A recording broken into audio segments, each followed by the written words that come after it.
G World 7_D. I'm going back to the late Dr. David Imhotep's book, The First Americans Were Africans, Expanded and Revised Edition. And I'm going to go to page 306. And this is kind of like a narrative that I've been talking about for a long time. Here's in chapter 8, the magic of the Bimini in the Bahamas. The Bahamas are a group of islands due east of Florida. One of those islands is called Bimini. The first people known in the Bahamas were called the Lucayans. They were known to have migrated to Bahamas from Puerto Rico, Haiti, Cuba, Dominican Republic, and Jamaica. All the inhabitants originated in Cuban. Cuban means Garden of Eden, or Mother of Mankind. Okay, I debate that name. But the island of Bimini gets its name from a circular configuration, which is that of a crown reef. We are now moved on the most famous structure, which is located just about half of a mile off of the west coast of the island of Bimini. It is a man-made structure lying in 18 feet of water. It is as long as 6 football fields, 600 yards long laid out end to end, and 50 yards wide with silts for ships to pull into a dock.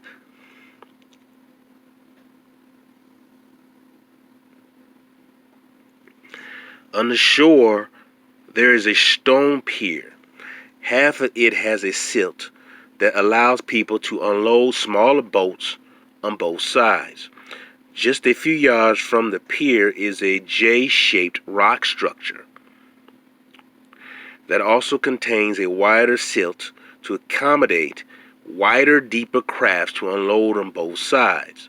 The silt in both structures is where the roll's nickname comes from, for it looks like a country roll from the air. These structures are not original. The first idea, as well as the first build of a similar structure, comes from the ancient Egyptians. It is near the mouth of the Nile River. Its pier had the original J shape at the end of that would block any waves that would try to flow laterally across the water break. This would prevent waves from causing the ships that were being loaded or unloaded to rise and fall, thus keeping this stable. Brilliant. Skeptics have tried to deny the fact that the breakwater was man-made and artificial. Typical. However, an analysis of pictures from the structure has been made by Dr. Greg Little, Ph.D. Now, I've shown you one of his books dealing with the mounds. He had a book dealing with showing you all the mounds, or a large number of mounds in the Americas. He has a big book about mounds, but the pictures weren't in color though. But it's a good book. Let's see. Yes, there are several factors that have proven that the structure of the breakwater is man-made, artificial structure, not part of natural rock formations of any kind. See, that's a lot of things. When you listen to those archaeologists and anthropologists and geologists, they want to say everything natural rock formation, but when you look at it, you can tell it's been measured and cut by this stuff. So they want to downplay the old civilizations here in America, and old structures that were built here. Among other things, there are indentations of tool marks in the blocks made by artisans while making the blocks fit perfectly together. This increased the strength of the blocks to counteract the blow of large waves during a storm. Do not forget that this pier design is not new, but was first designed and used in Africa's ancient piers along the Nile River Valley, 4,132 miles. Bimini breakwaters is just a copy. But lastly, speaking of the name Bimini, it does have another link with Egypt. The very name Bimini translates perfectly into Egyptian as the name of Bamini, which means homage to Ina, the soul of Ba, men. This is yet another link with Africa's Egypt. Dr. Little strikes again. He demonstrates that the piers at Bimini and Andros Island were built long before 8000 BC. To prove this hypothesis, Dr. Little cut out a small piece of the pier and sent it to the lab to be carbon dated. It was dated to be 4465 and 4585 BC. Also, why would hunter-gatherers build a 600-yard pier with 5-ton blocks to dock their canoes when they could just pull them up to the beach and empty their cargo? Jacques Cousteau, evidence of a large island. Stalagmites develop in caves that are completely above the waterline. Water seeps through the rock ceiling of a cave and drips down to the floor of the cave. As it drips, some of the water and minerals in the dripping water stay on the ceiling. The water evaporates and the minerals dry on the ceiling, eventually forming the shape of muddy icicles called stalactites. The puddle of water it forms on the cave floor evaporates, leaving the minerals to dry, which form a small hill. As the small hill grows, it becomes much narrower, eventually making the shape of a reverse muddy icicle called a stalagmite. On the island of Andros, next to Bimini, another famous researcher, Jacques Cousteau, found these diving while he was diving in an underwater cavern. I used to watch this show, man. Used to come on WGN here in Chicago early in the morning, Saturday morning, man. Dude diving in the water and stuff. Now, I found that fascinating, but okay. The only way they could have been formed would have been in dry air conditions when the cavern had been above water. But the depths at which he found the cavern, in excess of 160 feet, means they were formed thousands of years before the present, which had to be before the last ice age melted and flooded the cavern in 10,000 to 12,000 BC. Because of this early date also means that the underwater structure had to be built by Africans and not anyone else. And here is the image of Bimini Road. Alright, now this stuff is man-made. It's not made by geological formation. This stuff is man-made, man. And I want to emphasize that how brothers and sisters selling ships, using ships, building ships to sail to open sea. This is not unusual. They did this, which is why I talked about how they used these ancient waterways as their highways back in the day. So I said before, Interstate 57, Interstate 80, Interstate 55, whatever. They use those different waterways, different river channels as their exits to travel within the continent. Our ancestors knew how to navigate and sail around the world. They weren't landlocked. So this lot of stuff blows that narrative that the first time black folks came here, or were in existence here, because we were already here, in existence here, we were brought over here as slaves. That's the most asinine, dumbass stuff that I continue to hear from a lot of individuals that has to stop. That doesn't make any sense. So when you really put your study into it, you'll know that our ancestors had the technology and they knew how to study the wind currents and how to pull the wind currents at a certain time. They studied all that. Alright, so they weren't landlocked in West Africa waiting for the white men to bring us on the Gilligan Islands tour or the Ludbrook cruise. That did not happen. See, some of our people, I continue to say this, cannot fathom that our people had the knowledge, so they want to play the role of victim and just see no truth, hear no truth, or don't want to smell the truth because you're trying to run away from the truth any way possible. But the fact is, our people are already here. Majority of us is already here. Majority of us were not brought over in a slave ship. I know it's hard for many of our people to understand you've been miseducated by white folks or Negroes who are educated by white folks, but we've been here. There's so many man-made structures. I showed you the national parks, and I'm going to go back and do some more video on that. How so many structures were carved, and you see images of human heads there but it's so old it has deteriorated.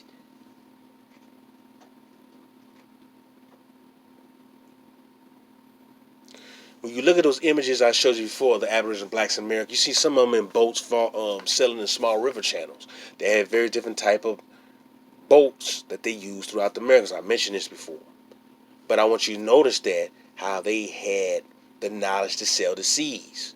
We've always built boats and ships to travel around the damn planet, or just within a short distance in the land that we're settled in.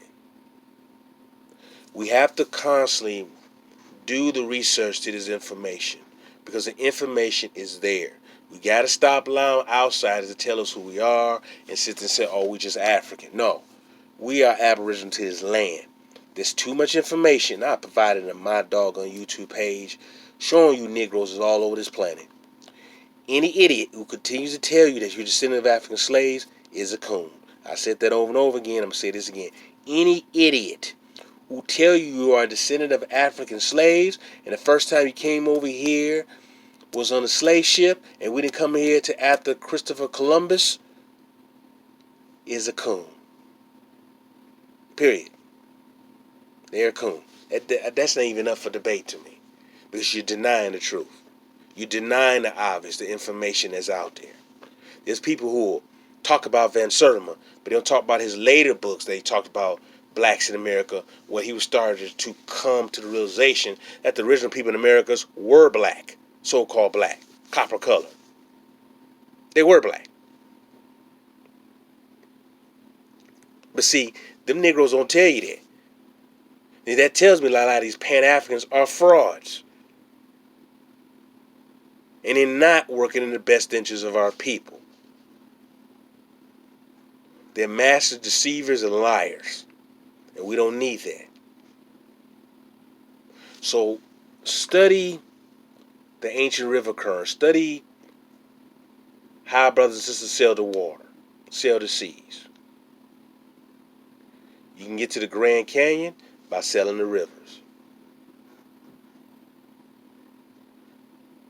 You can get to all these other national parks by using the river system. Some of these water beds, river systems have dried up. Some of them, a lot of them are still around.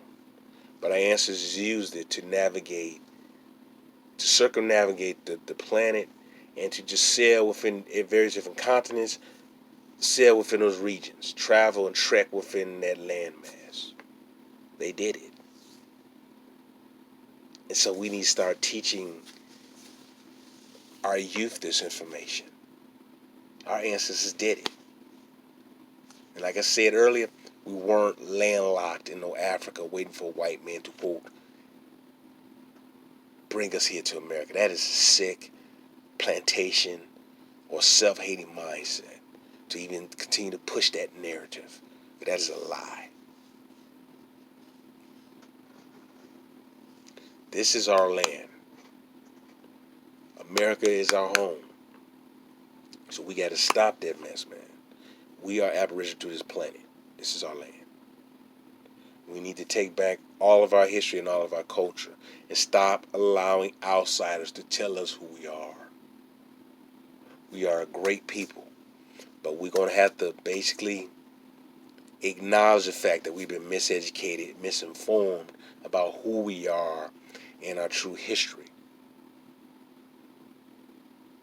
We got to understand that our people had the technology to cut and to carve into solid rock, man. That is awesome. And these white so-called anthropologists cannot even understand how them Negroes did that.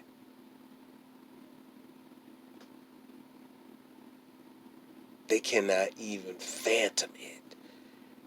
They don't want to explain that. They don't want to acknowledge that. Because it blows their mind that time that these Negroes had a high level of civilization that unfortunately many of us don't want to hear it because we want to be slaves from Africa. And we think that's our history. That's insulting, man. And that's self-hate. And you get it from these boule Negroes who I've grown around with all my life, man. But I know how sick and how silly and how ignorant they are, man. You brag about the university they graduated from. All you do is bragging about how heavily you've been brainwashed at these white universities or these Negro institutions. And these nothing but buck dancing coons wearing their Oxford shoes and a Brooks Brothers suit. Whatever, man. I'm telling you, brothers and sisters, continue to study your real history. It's there for your taking. It's there. You cannot run away from the truth. Our ancestors, all this stuff is coming out even more and more. Our ancestors trying to let us know, man. I mentioned an image one time. It was a sky photo, area photo, and they showed a picture of a damn ancient king, and his obvious was a Negro from ancient America, man. It was like carved into the ground, man. Our ancestors are letting us know our true history, but some of us are trying to run away from that, and that's sick, man. That's sick. Which is why I don't have no respect for Pan-Africanism, because it seems like they want to ignore the Aboriginal black population or civilizations globally. They want to centralize everything as just being African, and we all just African, and that's wrong. When you really study this stuff, it is very fulfilling, rewarding, and it makes you feel good because you know your true history. Do not let foreigners tell you your history, who you are. Like I said, with some African chick attacking Aboriginal Americans for us calling us of Aboriginal Americans, we should just be calling us of African, be proud to be African. She needs to shut the hell up, man. Because she obviously don't know what the hell she talking about. This is a Nigerian chick. Yeah, you get them goofy Negroes I said before. Oh, you this and that. You smart. You right, sister. I'm proud to be an African. You're very ignorant if you don't know your true history. You really are. We're not descendant of African slaves. Majority of our people are already here. Because all you get to study history, you see Aboriginal Negroes on this planet. I showed you people in the Philippines. I showed you people before who were original people in India. I showed you people, original people before in other parts of Asia. I have books dealing with the Xi and the Shang Empire of China, Negro empires. Over in Japan with the Anu. In Australia, I have books, documentation of so-called black people globally. I showed you the image of the original Europeans. They were black. Those castle builders, they were black. I showed you that before. Images of King Otto and with his wife. All right? This is our history. We've been here. We are aboriginal to this planet. Stop saying you were a descendant of African slaves. That is misinformation. I said it before in numerous videos. When you say stuff like that, you're allowing other people to hijack your identity.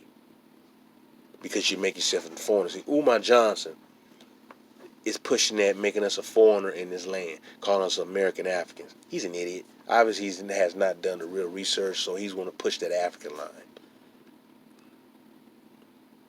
But like I said, once you study the full history, you know that we're aboriginal to this planet. Period. That's not even up for debate. Once you really study the full history, you'll know that we're aboriginal to this planet. Alright? And I showed this before, a picture of an Oslo sledge from the Vikings, alright? The Negro images that you see in the sled. In the sleigh. Alright, you see Negro images, you see. This is out of Dr. David Imhotep's book. And in small images, you get a closer, enhanced look at it. The original Vikings were Negroes. Were short, diminutive Negroes. Period. Period. Period. And I think I've read this part before. Flint arrowheads. Flint arrowheads were being made at a site in ancient Britain. Dr. Saville and his colleagues officially identified this site. What Saville found was that in Scotland, 14,000 years ago, tools and flint arrowheads were being used by dwarf races in the British Isles. These flint arrowheads are what the pre-dynastic Anu Twa had used in Egypt and the Sudan tens of thousands of years earlier. They found stone and flint, axes and arrowheads, just like the pre-dynastic people in the Sudan, south of Egypt, used. The fact that short blacks were the first to use flint arrowheads in Britain was so well known years ago that when someone was found shot with a flint arrowhead, they were said to have been elf shot. The reason for the difference is the arrowheads the Europeans were using were always made of denser stone. Flint, however, is lighter and slices through the air faster than heavier arrowheads. They are also much sharper. The flint arrowheads connect the small Africans in the British Isles with their ancestors in the Nile Valley. Okay, he right here shows the Dogon, image with a Dogon, in the Pueblo, southern Colorado. He shows that in his book. Now, I've shown that before in other videos. You see the similarity? You see the similarity between the two? Why are they similar? Because they're built by the same Negroes. They were built by the same Negroes. Period. They're built by the same Negroes. All right, so we've been here. All right, we've been here. You had ancient Egyptians who had boomerangs. And you see black people in Australia use boomerangs. We travel the world. I got to get some of you to understand this, man, because this mess that we're descendants of African slaves, I'm tired of hearing that. That's not true. That is information given to you by racist white conservatives and liberals. And Negroes who have been educated by them. We've been here. This is our land. I need to emphasize that because this is really sad. I'm hearing Negroes on YouTube. All they do is talking about some African slave got free, or he was some Negro was brought up from Africa, then he became freed, and he was this great poet. I don't want to hear no mess like that. That's a lie. But you have Negroes who continue to do this. And when I read you that stuff about short, diminutive people, didn't Thor get his little hammer made by short, diminutive little Negro? These short, diminutive dwarf Negroes were smelting iron. And they travel and they populate the world first. And they built civilizations. You see those short dwarf images on the Viking slave because the original Vikings were short, diminutive Negroes and taller Negroes. This is not my opinion. This is a damn fact.